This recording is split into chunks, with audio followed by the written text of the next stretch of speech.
Mangalagiri municipality 9వ వార్డులో Congress councillor అభ్యర్థి కన్నెబోయిన మల్లయ్య ఇంటింటి ప్రచారం నిర్వహిస్తూ గ్రామాలు పట్టణాల అభివృద్ధి లక్ష్యంగా కాంగ్రెస్ పాలన కొనసాగుతుందని ధీమా వ్యక్తం చేశారు. ఒక్కసారి అవకాశం ఇస్తే ప్రభుత్వ సంక్షేమ అభివృద్ధి పథకాలను వార్డు ప్రజలకు పూర్తి స్థాయిలో చేరేలాగా కృషి చేస్తారని హామీ ఇస్తూ ఎన్నికల్లో చేతి గుర్తుపై ఓటు వేసి గెలిపించాలని ఓటర్లను కోరారు.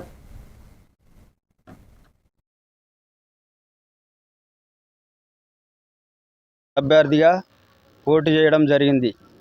పోయినసారి గత మున్సిపాలిటీ ఎలక్షన్లో కూడా పోటీ చేయడం జరిగింది. కొంచెం తక్కువ మెజారిటీతో ఓడిపోవడం జరిగింది. ఓడిపోయినా మళ్ళీ జనరల్ సీటు రావడం జరిగింది ఇక్కడ. అయినా మళ్ళా పార్టీ నాకు టికెట్ ఇచ్చి ఇక్కడ ఉంచడం జరిగింది. కానీ ఇప్పుడు కూడా ఓడిపోయినా కానీ ప్రజల కోసం నిత్యం నేను ప్రజల మధ్యలో ఉండడం జరుగుతుంది.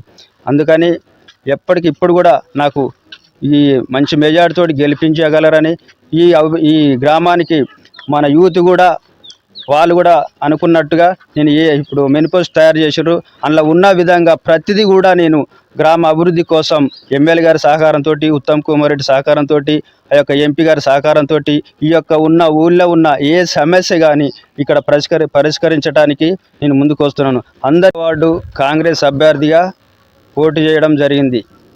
పోయినసారి గత మున్సిపాలిటీ ఎలక్షన్లో కూడా పోటీ చేయడం జరిగింది. కొంచెం తక్కువ మెజారిటీతో ఓడిపోవడం జరిగింది. ఓడిపోయినా మళ్ళీ జనరల్ సీటు రావడం జరిగింది ఇక్కడ. అయినా మళ్ళా పార్టీ నాకు టికెట్ ఇచ్చి ఇక్కడ ఉంచడం జరిగింది. కానీ ఇప్పుడు కూడా ఓడిపోయినా కానీ ప్రజల కోసం